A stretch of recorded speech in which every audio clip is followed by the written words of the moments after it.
بسم الله الرحمن الرحيم اللهم صل على محمد وآل محمد. الثالث مفهوم الغاية. إذا ورد التقييد بالغاية نحو أتم الصيام إلى الليل ونحو كل شيء حلال حتى تعرف أنه حرام بعينه فقد وقع الخلاف الأصوليين فيه من جهتين. الجهة الأولى في دخول الغاية في المنطوق أي في حکم المغیّر. آج ہماری بحث جو ہے وہ مفہوم غایت کے حوالے سے ہے. مفہوم شرط اور مفہوم وصف کی بحث جو ہے وہ ختم ہو گئی. 6 مفاہیم ہیں. آج الحمدللہ ہم تیسرے میں پہنچ چکے ہیں. مفہوم غایت میں جو ہے وہ سب سے پہلے اس میں محل نظر کو سمجھنے سے پہلے ضروری ہے کہ اس میں جو اصطلاحات ہیں جو استعمال کی گئے ہیں اس کو انسان سمجھ لے. جیسے کہا گیا غایہ، ٹھیک ہے، تو غایہ سے مراد کیا ہے؟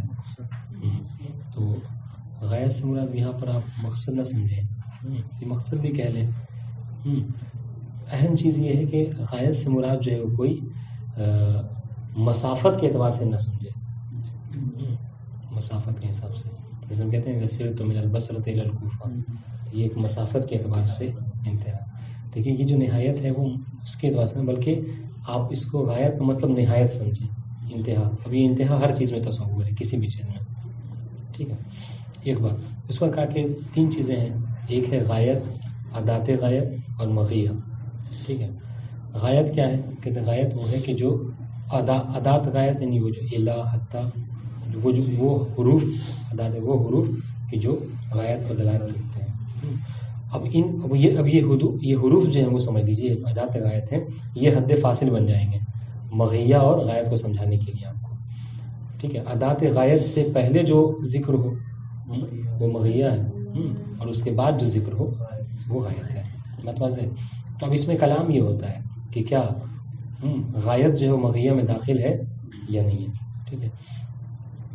اب اس میں جو ہے وہ 2 جہتوں سے یہ کہہ رہے ہیں کہ ہم بحث کریں گے. ایک جو ہے وہ کیا ہے کہ اس کا داخل ہونا منطوق میں، منطوق کے اعتبار سے، اور ایک جو محل کلام ہے کہ مفہوم کے اعتبار سے کہ یہ داخل ہے کہ نہیں ہے. تو جہت اولا میں یعنی جو پہلی جہت ہے جس میں بتایا کہ ہم منطوق کے اعتبار سے یہ بحث کریں کہ مغیہ کا حکم کیا ہے. لیکن سب سے پہلے اس سے پہلے ہم نے بتایا تھا کہ ہر مفہوم کے جس بارے میں ہم بحث کر رہے ہیں اس میں ضروری ہے کہ مثال ہو اور اس کے اوپر جو ہے وہ ہم تمام مسائل کو تطبیق کر سکیں. اس کی مثال انہوں نے دی ہے وہ اتم الصیام الی اللیل. ایک مثال یہ دی ہے اور ایک مثال دی ہے کل شیء لک حلال حتی تعرف انہ حرام. یہ 2 مثالیں کیوں دی ہیں؟ تو کہتے ہیں یہ 2 مثالیں اس لیے دی ہیں کہ پہلی والی میں جو ہے وہ جنس کے اعتبار سے ایک ہے. جی اتم الصیام الی اللیل، اس میں جو کیا ہے یعنی دن اور رات دونوں جنس کے اعتبار سے ایک ہیں. یہ اس کی مثال ہے چونکہ ابھی ایک تفصیل آئے گی.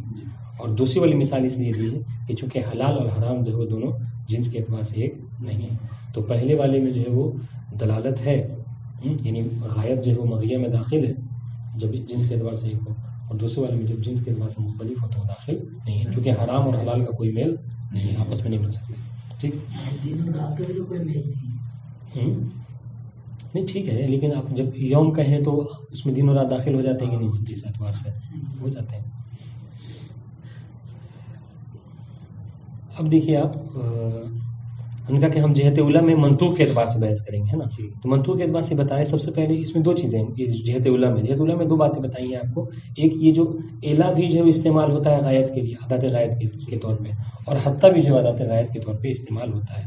لیکن ان دونوں میں فرق ہے، بعض میں تفصیل اس طریقے سے کی ہے. کیا فرق رکھا ہے؟ فرق یہ رکھا ہے کہ اگر الا کے ذریعے سے ہو تو جو ہے وہ شامل نہیں ہوگا. حتی کے ذریعے سے ہو تو شامل ہو جائے گا. اکلت السمک حتی راسها، یعنی حتی کے معنی کیا مطلب وہ راس بھی جو ہو کھایا. لیکن الا کے ذریعے سے ہو بعدوں نے یہ تفسیر ہے البتہ. تو اس میں بتا رہے ٹوٹل جو ہے کتنے اقوال ہیں؟ 5 اقوال ہیں. منطوق کے اعتبار سے جو ہے اس میں 5 اقوال ہیں غایت کے داخل ہونے یا نہ ہونے کے اعتبار سے.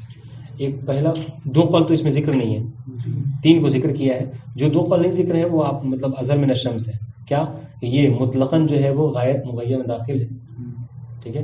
اور دوسرا یہ کہ مطلقاً جو ہے وہ غایت مغیہ میں داخل نہیں ہے. یہ 2 باتیں ہیں جو ذکر نہیں ہے. تین جو اقوال ہیں وہ انہوں نے ذکر کیے ہیں. پہلا قول کیا ہے؟ تفصیل کا. تفصیل کیا؟ تفصیل جو رکھی ہے کس میں؟ الا اور حتیٰ کے درمیان میں. دیکھیے تیسرا قول ہے. کیا مطلب؟ یعنی یہ کہا ہے کہ اگر ادات غائب جو ہے الا استعمال ہو رہا ہے تو غائب جو ہے مغیہ میں داخل نہیں ہے. ٹھیک ہے. اور اگر حتیٰ کے ذریعے سے ہے تو وہ داخل ہے. یہ تیسرا قول. چوتھا قول کیا تھا؟ تفصیل جو ہے وہ کیا؟ جنس کے اعتبار سے. جنس کے اعتبار سے کیا غایت اور مغیہ میں جو استعمال ہوئے ہیں اگر وہ دونوں جنس کے اعتبار سے ایک ہیں ٹھیک ہے تو داخل ہو سکتے ہیں، یعنی غایت مغیہ میں داخل ہے. لیکن اگر وہ جنس کے اعتبار سے مختلف ہیں جیسے حلال اور حرام تو وہ داخل نہیں ہوگا. 4 قول ہو گئے. 5واں قول مصنف کا ہے. مصنف کہہ رہے کہ ہمارے نزدیک جو کوئی خاص قاعدہ کلیہ نہیں ہے کہ ہم آپ کو یہ بتا سکیں کہ کہاں پر غایت جو داخل اور کہاں غایت داخل نہیں ہے، بلکہ ہم جو کیا ہے دلیل کے محتاج ہیں. اگر دلیل دلالت کرے، لیکن ابھی مفہوم کی بات نہیں ہو رہی، منطوق کی بات ہو رہی ہے. اگر مفہوم منطوق کے اعتبار سے دلالت ہے، کوئی خاص دلیل ہے وہ دلالت کر رہی ہے کہ غایت جو مغیہ میں داخل ہے تو ہم اس کے تابع ہیں، نہیں ہے تو پھر کیا ہے ہم اس کو بحث کریں گے. بات واضح. اس کے بعد جو جہت ثانی میں بتا کہ ہم 2 جہت سے اس میں بحث کریں گے. جہت ثانی میں کہہ رہے ہیں کہ یہ جو غایت مفہوم کے اعتبار سے کہ کیا غایت کا مفہوم رکھتا ہے یا نہیں رکھتا. تو انہوں نے کیا کہا؟ انہوں نے کہا کہ بس وہی کلام ہے کہ جو ہم اس سے پہلے آپ کو مفہوم وصف میں بتا چکے ہیں. ٹھیک ہے. اگر جو چونکہ غایت کیا ہے؟ غایت بمنزلہ قید ہے. غایت بمنزلہ قید ہے. ٹھیک ہے. تو کہ اب یہ جو آپ یہ دیکھیے کہ یہ غایت جو ہے وہ کس کے لیے قید بن رہی ہے؟ اگر حکم کے لیے قید بن رہی ہے تو مفہوم رکھے گی. مفہوم رکھے گی حکم کے لیے. اس میں تھا نا، اس کو اس پہ قیاس نہ کریں. اس میں دیکھیے یہی فرق ہے، دیکھیے گا. لیکن مجھے کیا بتایا تھا کہ اگر غایت میں کیا ہے، اگر غایت قید ہے حکم کے لیے تو مفہوم نہیں ہوگا. عفواً مفہوم ہوگا. اور اگر غایت جو ہے وہ قید ہے کس کے لیے؟ موضوع کے لیے تو مفہوم نہیں ہوگا. لیکن فرق کیا ہے؟ دیکھیے مفہوم غایت مفہوم وصف میں فرق یہ ہے کہ مصنف نے وہاں پہ کیا کہا تھا کہ وصف کس کے لیے قید ہے؟ کس میں؟ وصف میں، جملے وصفیہ میں موضوع کے لیے قید ہے تو وہ کہا تھا کہ مفہوم نہیں ہوگا. لیکن یہاں مفہوم غایت میں کیا کہہ رہے ہیں کہ غایت جو ہے وہ قید ہے کس کے لیے؟ حکم کے لیے. تو یہاں پر وہ قائل ہو گئے ہیں مفہوم کے لیے. واضح. اس کی اجمال ہے، ساری باتیں تھیں. اب یہ کہ اب میرا ارادہ ہے سارے پڑھنے کا، جہاں کہیں کہ زیادہ ہو رہا ہے تو کہتے ہیں ہم رک جائیں گے. ٹھیک ہے جی، ہاں ختم کر دیں گے. الثالث مفہوم الغایہ اذا ورد التقیید بالغایہ، جب جو ہے وہ غایت کے ذریعے سے قید وارد ہو، تقیید ہو. آپ دیکھیے کیا فرق ہے قید میں اور تقیید میں؟ فرق ہے قید اور تقیید. نہیں تو قید جو پہلے سے مقید چیز ہے، تقیید جو عام کو پیش کیا. دیکھیے ایک نماز ہے، طہارت ہے.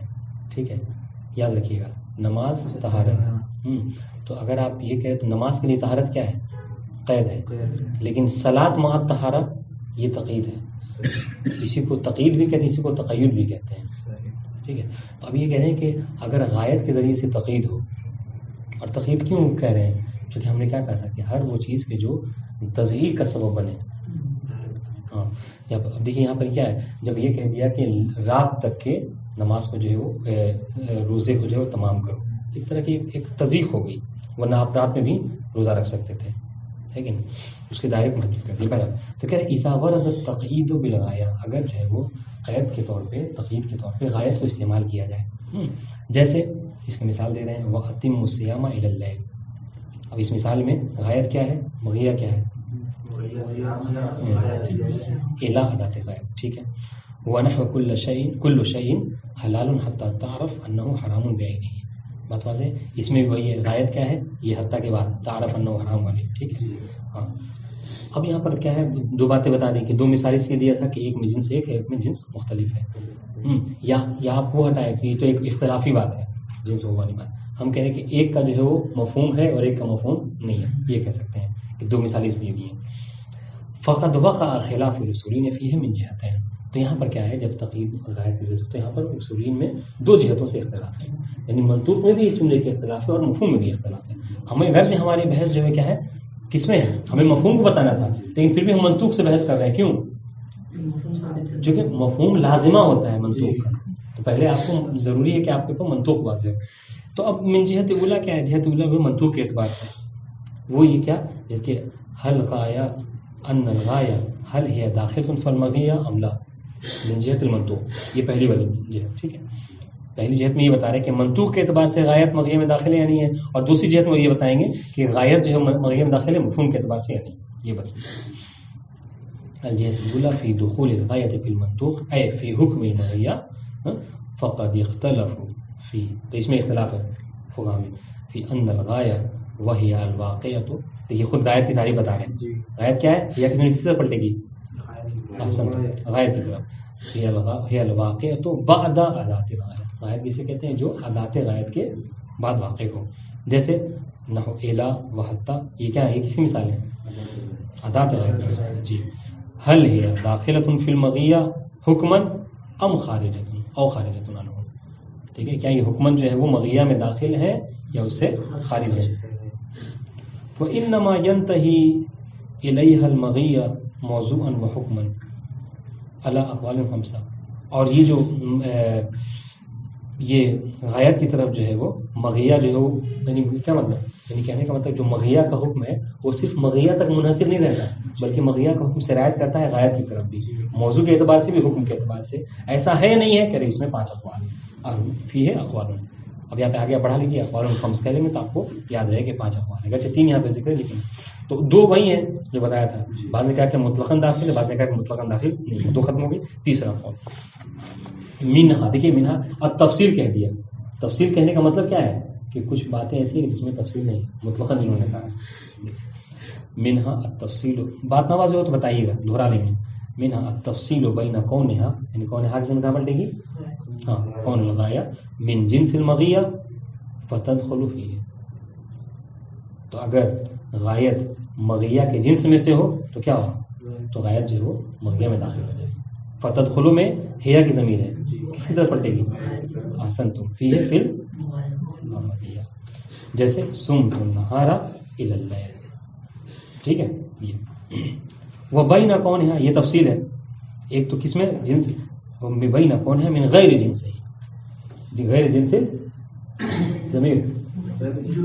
ہاں ضمیر بار بار پوچھتے ہیں، امتحان نہیں دیتے، آپ متوجہ ہیں کہ نہیں؟ جی. وبین کونہا من غیر جنس المغیہ فلا تدخل، ہیا کی ضمیر کہاں پلٹے گی؟ ہاں، فلا تدخل غایت. ہاں، جیسے کا مثال کل شیء حلال، اوپر والی مثال. ٹھیک ہے، یہ جن سے مغنی سے. تو یہ ایک تفصیل، یہ تیسرا قول ہو گیا. بات واضح ہے؟ جی. چوتھا قول ومنها تفصیل بین کون الغایت واقعۃ بعد الا فلا تدخل فیہ. اور اس میں تفصیل بعد لوگوں نے کیا تفصیل کیا؟ تفصیل یہ کیا کہ اگر غایت جو ہے واقع ہے الا کے بعد تو کیا ہوگا؟ فلا تدخل، یہاں پہ وہی فلا تدخل الغایہ فی المغیہ. حسنتم. وبین کونہا، وبین کون، ہاں پلٹاتے ہیں، وبین کون الغایہ واقعۃ بعد حتی فتدخل منه فتدخل الغایہ فی المغیہ نحو کل السمکۃ حتی رأسها. بات واضح؟ جی. یہ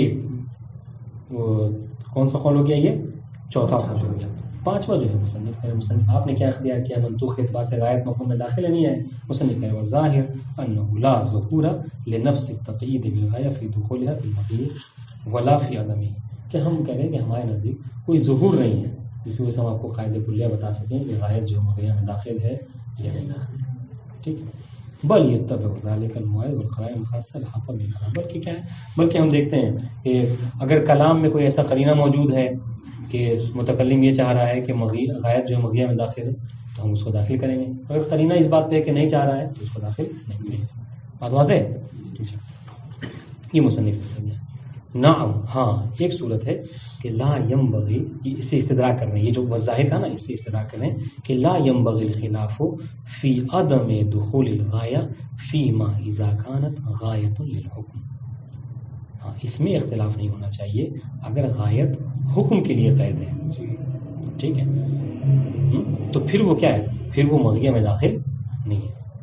فی عدم دخول الغایہ فی المغیہ فیما اذا كانت الغایہ ہاں للحکم، حکم کے لیے. جیسے کیا کہ مثال کل شیء حلال.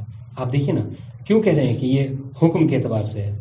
اور وہ موضوع کے اعتبار سے تھا. اب دیکھیں یہاں پہ ایک اچھی بات ہے، ایک اور اس بھی التفات ہے کہ یہ جو دو مثال ذکر کی تھیں، آپ یہاں پہ یہ بھی کہہ سکتے ہیں کہ پہلی والی مثال موضوع کے اعتبار سے ہے خیر، اور دوسری والی مثال جو ہے وہ حکم کے اعتبار سے ہے. واضح ہے؟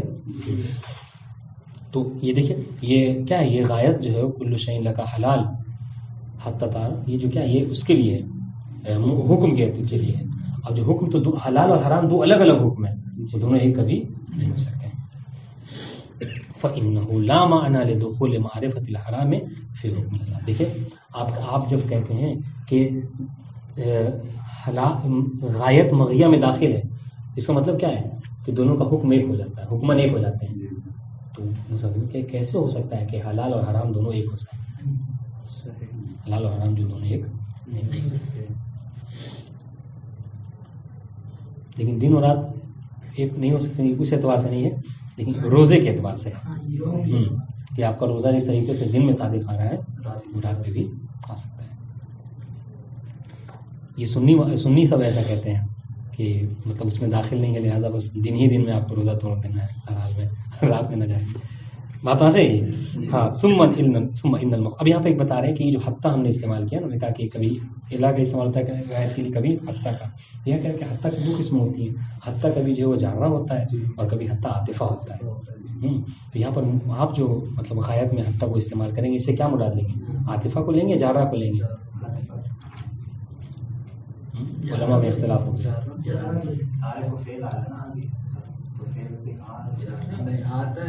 تو جملہ ہو جائے گا.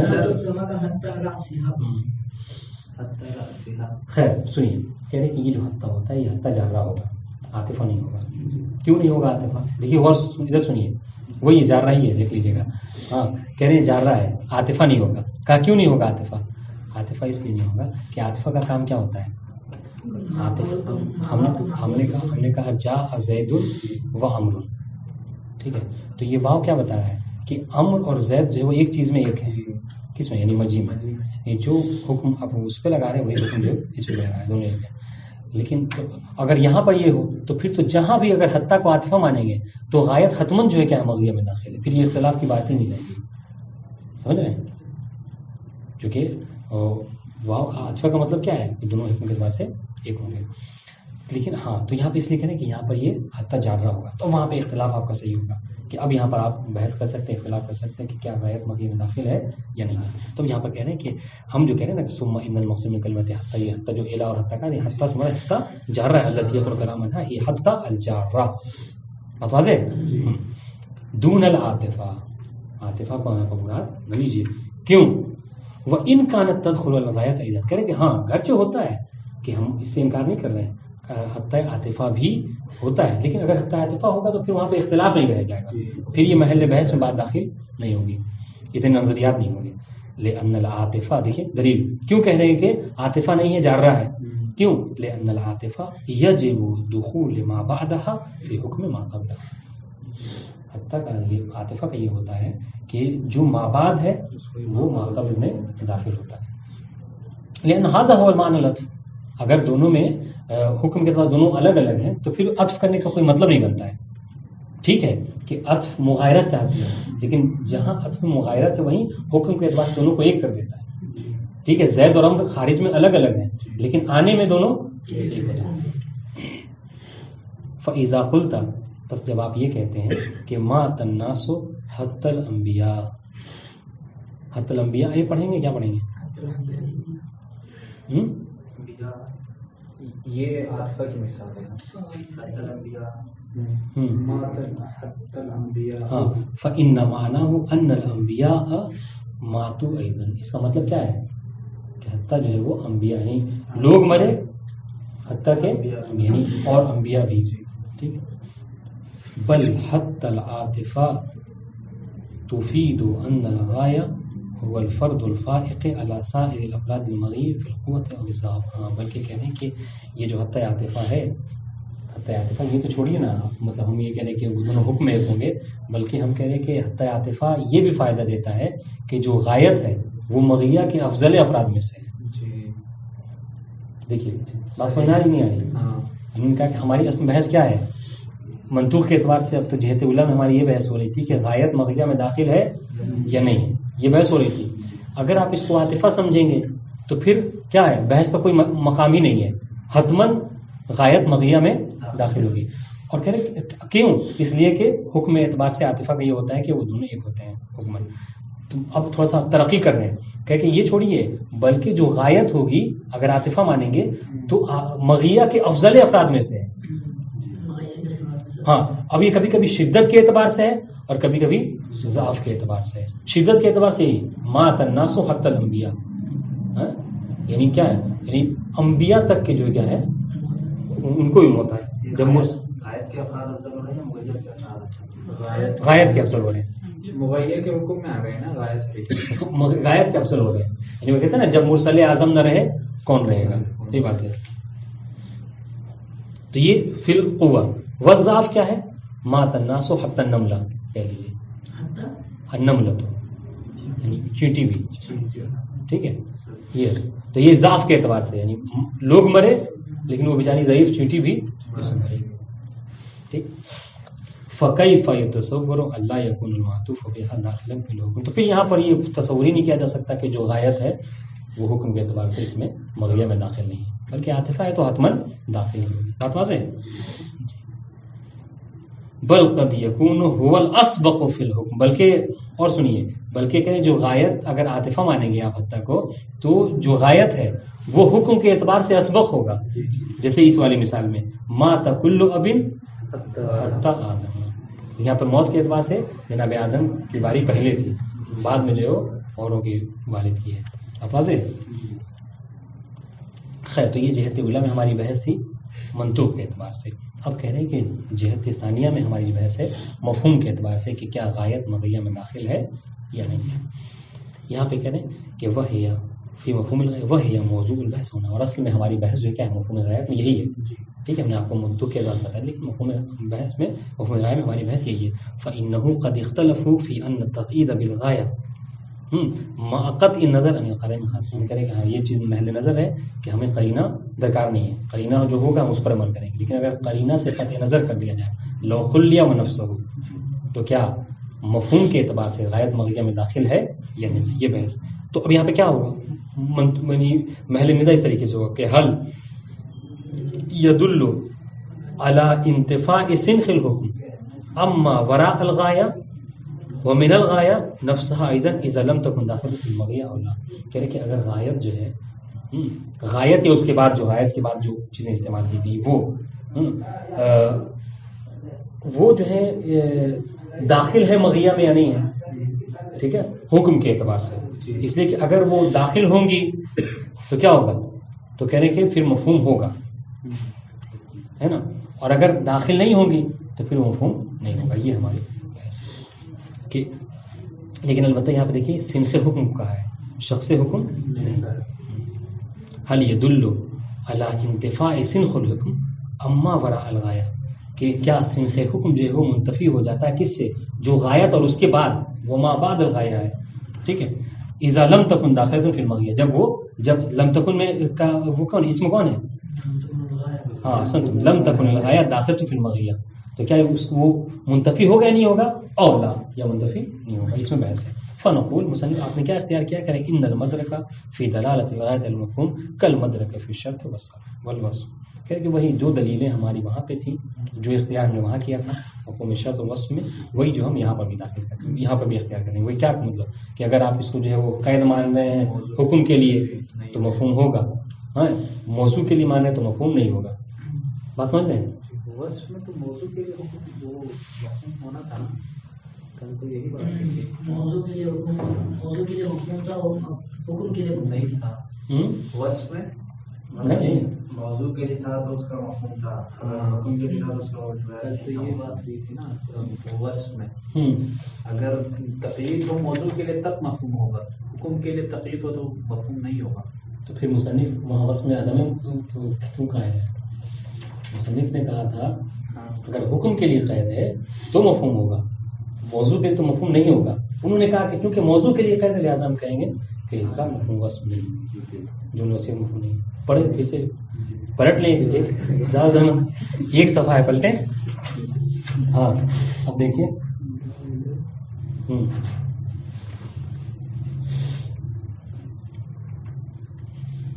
دیکھیے والسر في الخلاف يرجع الى ان التقييد المستفاد من الوصف هل هو تقييد لنفس الحكم او انه تقييد لموضوع الحكم.